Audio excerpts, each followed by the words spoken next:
નમસ્કાર દર્શક મિત્રો, જનરપન ન્યૂઝમાં આપનું સ્વાગત છે। હું છું આપણો મિત્ર કંચન પરમાર। આવો સાંભળીએ આજના મુખ્ય સમાચાર।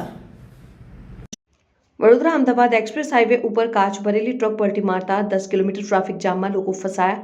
ધુમાડ પાસેથી ટ્રાફિકને વાસદ ટોલ નાકા તરફ ડાયવર્ટ કરવો પડ્યું। 4 કલાક લોકોને હેરાન થવું પડ્યું। વડોદરા અમદાવાદ એક્સપ્રેસ હાઈવે ઉપર આજે કાચ ભરેલી ટ્રક પલટી મારતા ભારે ટ્રાફિક જામ સર્જાયો। 10 કિલોમીટર સુધી ટ્રાફિક જામમાં હજારો વાહન ચાલકો 4 કલાક સુધી ફસાયા હતા। પ્રાપ્ત માહિતી મુજબ વડોદરાથી જાડા કાચની મોટી સીટો ભરીને 12 વ્હીલવાળી એક ભારે ટ્રક અમદાવાદ તરફ એક્સપ્રેસ હાઈવે તરફથી પસાર થતી હતી।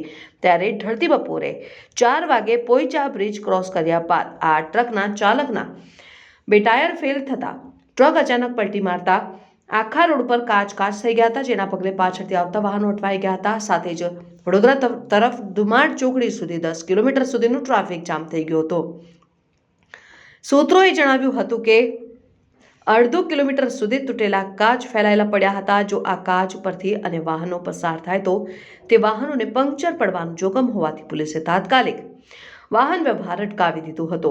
માત્ર વડોદરા અમદાવાદ એક્સપ્રેસ હાઈવે જ નહીં, પરંતુ ભારતમાલા એક્સપ્રેસ હાઈવે ઉપર રાયકા ટોલ નાકા સુધી પણ ટ્રાફિક જામ થઈ ગયો હતો।